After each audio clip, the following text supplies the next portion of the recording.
YouTube carpet cleaners. It's Jeffrey with Howells Carpet Cleaning here, and today I'm coming to you with a little bit something different. This is for you guys who are, either new to the industry, or you're looking for some creative means to market yourself a little bit better, or how to convey yourself over the phone to a customer that's calling, asking questions about your services. And for me, really, this boiled down to walking through the supermarket and making some observations in the grocery store aisles.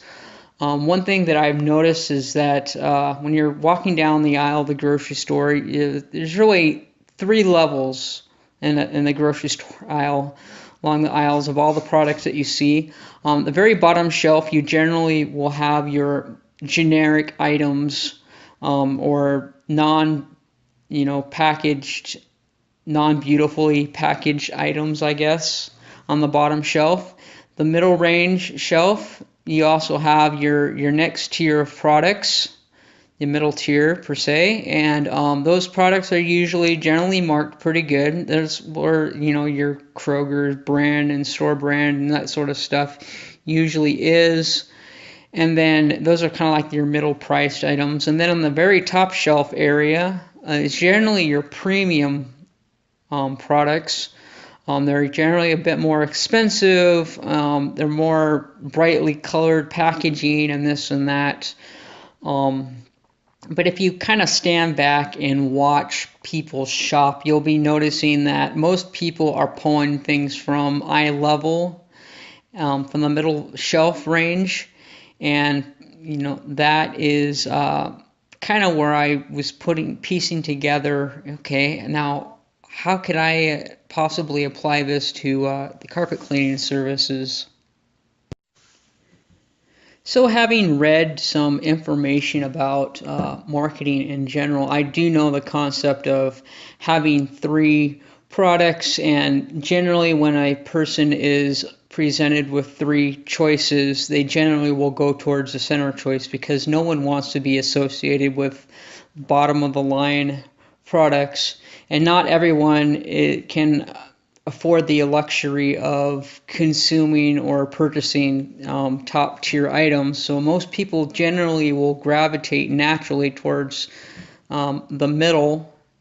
Psychologically, I think that has like a 65 or 75 percentile range, where if you have three items, three different levels, that's about the percentage that a person is going to be picking or the likelihood that a person is going to pick that center item. So that applies to carpet cleaning too. So if you have three levels of clean that you are presenting to a potential customer, generally, if you start with your most highly priced package, or whatever that is, it gives them a little bit of a price shock at first. So once you bump down to your second tier product that you're providing or service that you're providing, that generally will provide a little bit more comfort.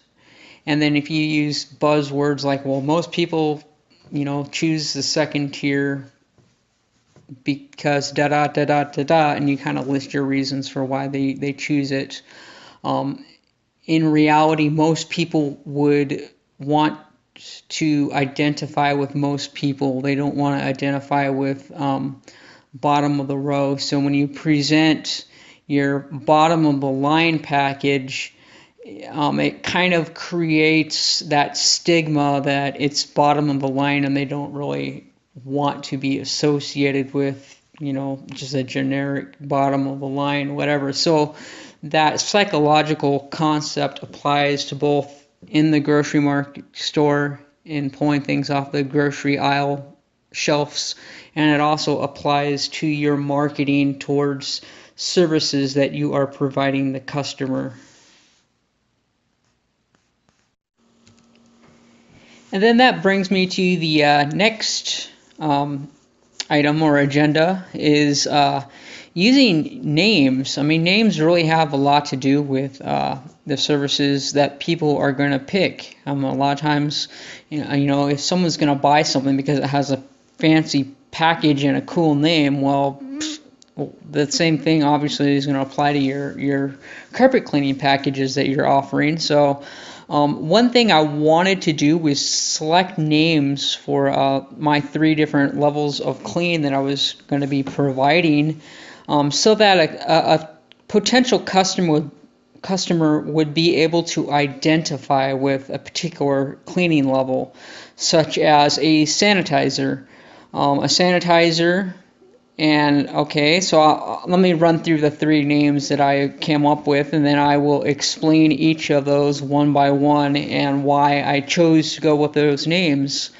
So at the very bottom of the rung, I have a cleaning package called the Sanitizer, and on the next rung, or the middle shelf, or whatever you want to call it, I have what's called a deep steam clean. And then at the very premium level, I have I'm just going to call it a premium deep steam clean. And now I'll go back and I shall explain each one of these names in more detail and how they are going to be used as mechanisms to attract certain types of customers.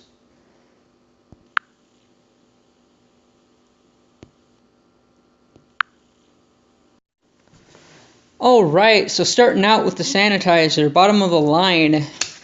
Now, when I went, one of the probably early on in my carpet cleaning career here, I did purchase a Brush Pro system, CRB. A lot of you guys like them, use them, love them. They do absolutely pretty much everything. They're great for low moisture cleaning. They're great for pulling out hair and all this stuff out of the carpeting. However, the customer doesn't know what it is. So a lot of times when you mention carpet cleaning or steam cleaning or whatever, the first thing that comes to their mind that they identify with is a truck-mounted carpet cleaning system, which if you're trying to convey dry carpet cleaning or OP machine, I guess you guys probably have your own methods on how you deal with that. But for me, I don't necessarily use an OP machine. I do use a 175 swing machine and CRB. And of course, those both have completely different uses associated to them. But we're sticking with residential, so I'm wanting to stick with my CRB here as an example. A lot of times what you have issues with is when someone's calling and they're asking for a low level, your lowest level clean, they pretty much associating steam cleaning with your carpet cleaning method. So the first thing that I found is that I have to destroy that preconceived bias that a customers have, because I don't want to be backpedaling trying to explain why this is going to be better or whatever compared to steam cleaning and this and that. Because when a person calls and they want the lowest level clean, I would rather have them in a situation where they go, aha, sanitizer, I have a small baby in the house and I want the carpet sanitized. Can you tell me about this package? So now they're coming to you wanting more information and inquiring about the sanitizer package that you're providing. So that's really the issue that I wanted to convey to the customer, was the use of eco-friendly carpet cleaning solutions that are pet-friendly and safe for small children and all that good stuff.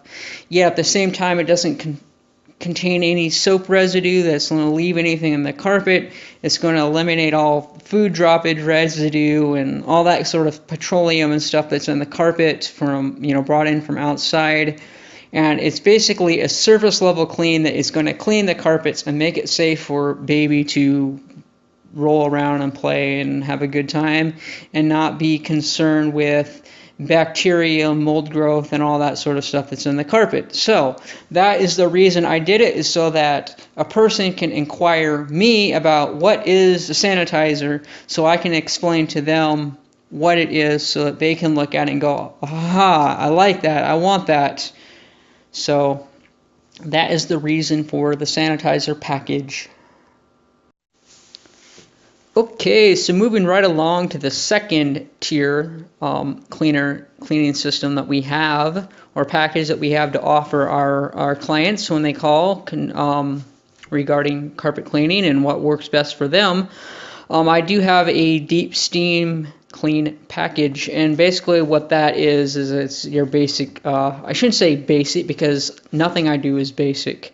I go through, I thoroughly vacuum everything, I put down the carpet cleaning solution, I agitate it, give it good dwell time, and then I go back through and clean it. And I know that a lot of you guys, that's exactly what you're doing, but if you actually started calling around at a lot of these places that are doing like high quantity stuff, and a lot of your franchise guys, and I talk to carpet cleaners all the time at my supplier. He supplies all the carpet cleaners in the county.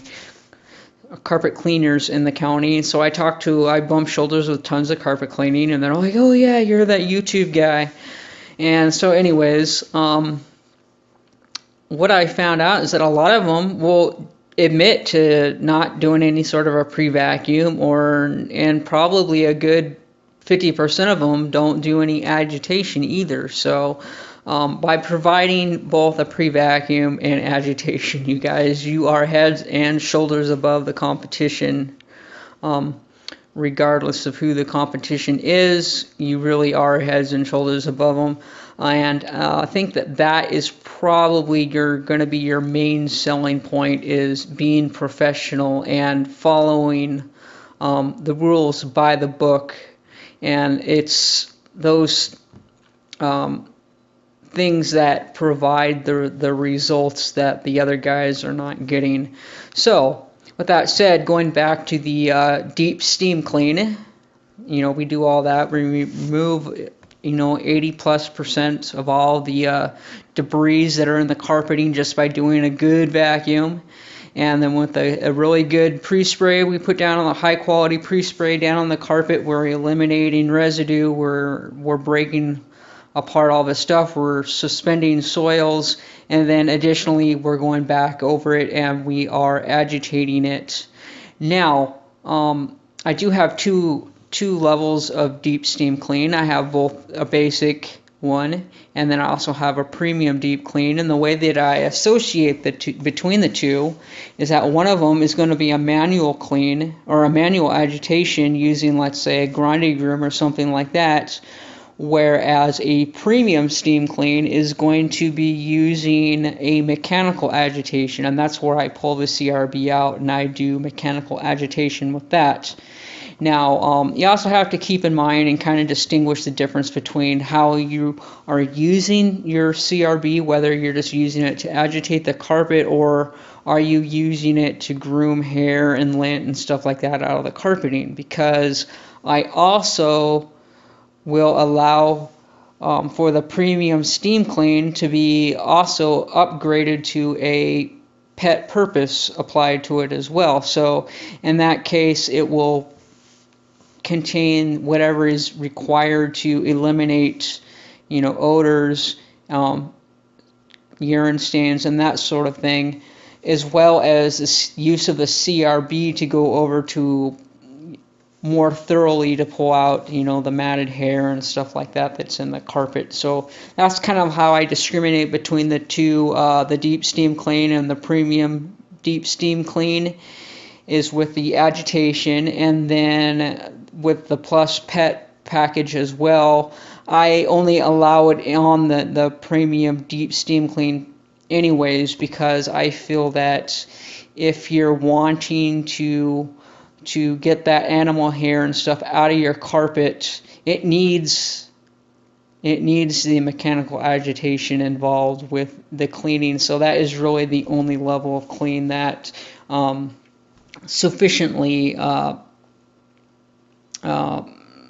what's the word am I looking for? It would sufficiently apply to that situation, is with the mechanical agitation for lifting that hair out. And then it also includes things like a fogger going through, a wet fogger, and something like a kill odor regular plus or something, just to get down that nasty urine smell. So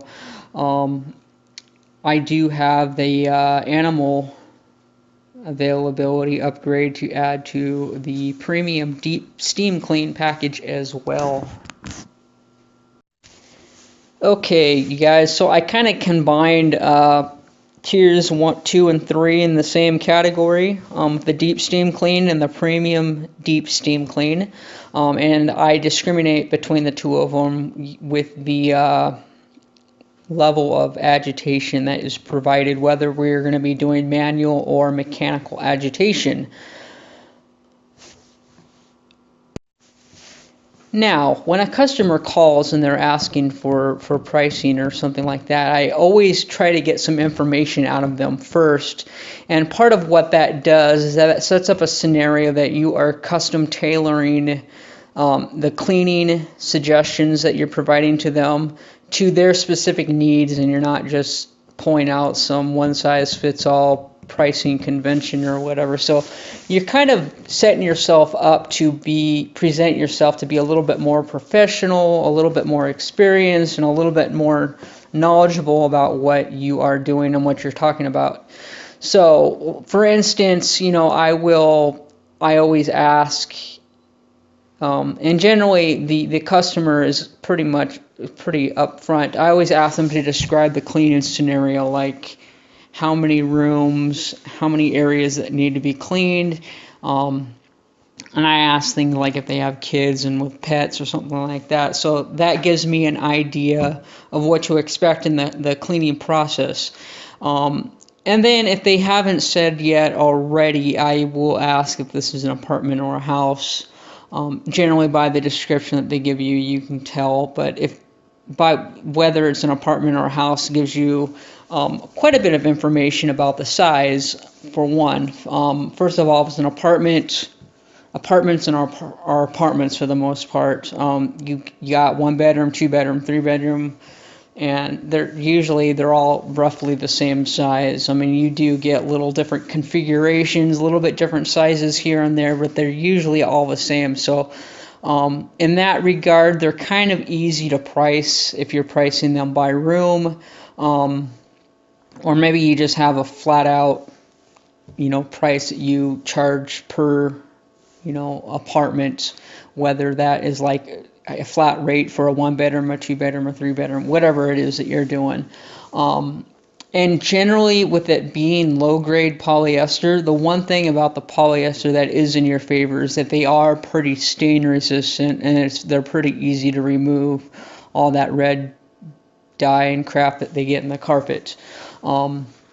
That stuff usually isn't a problem. What is a problem is that polyester, as you know, you walk on it once and you pretty much killed the resiliency of the polyester, and it wears down extremely fast. So explaining that to the customer before you clean is really important, so that they know, and they usually know that they're dealing with garbage carpets, and they know that they're not going to look new. But just explaining that to them is usually enough to put their mind at ease that if the carpets don't look perfect when you're done, they understand why, and they're not going to complain about it. Okay, and so in the scenario of a house, one thing that everybody knows, everyone knows the square footage of their house. What they don't know is the size of all the rooms. So having them sit there on the phone and tell you, well, one room is about 10 by 14 and the other is 11 by 15, having to take down notes severely complicates the whole matter, and it's a waste of time, and So anyways, that's the main reason that I came up with the package pricing, was for that, and that eliminates it. However, you really do need yourself in a spot, because where the larger the home is, the more square footage, the larger the rooms are. So you really need a mechanism that says, hey, each area that I'm cleaning covers up to 200 square feet, and then after that you do like a per square footage, or maybe you tack on another half of a room or something like that. That's really the only way that you can get around that with ease that I have found. So you have to do a little bit of modification here and there to make every one size fits all sort of a scenario. really doesn't exist in package pricing. But yeah, so the next thing, like I said, I mentioned, I asked about pets and animals and children. One thing that I did have found was that if any humor that you add to your sales pitch really makes things go a lot easier and better with the customer when they're calling regarding any questions or concerns that they might have. So, I even something as stupid as asking if they have any pets or small children or teenagers that act like wild animals. That's enough to make them smirk, put their minds at ease, and then they're a lot more open about the cleaning conditions in the house that you're going to be dealing with. They might just, you said that, and they go, oh yeah, we got, kids, high schoolers, and living there, and they throw parties occasionally, and there's beer spilled all over, such and such a room. Well, beer, as you and I both know, doesn't affect anything when you're cleaning. Red Punch and Powerade and Gatorade and all that stuff does matter, because those are the things that you're going to be pulling out your little wallpaper steamer or whatever it is that you use, some red out, and you're going to be red out. Yeah, there's plenty of red stain remover products out there. But anyway, so that just kind of gives you a heads up as to what to expect. And then at the same time, that allows you to analyze their cleaning situation of what they need, and so that you can appropriately suggest a level of clean that will best suit them. There may be situations where they explain a cleaning scenario that definitely demands a premium steam clean, and they only want a sanitizer done. So those are the kind of situations where you're needing to whip out your disclaimer or a sign-off sheet or something like that that says, hey, look, if you don't get the results that you want or you're expecting from this, that's because it requires a level of cleaning up here, and you want the level of cleaning down at the bottom. And so those are just some things you got to keep in consideration.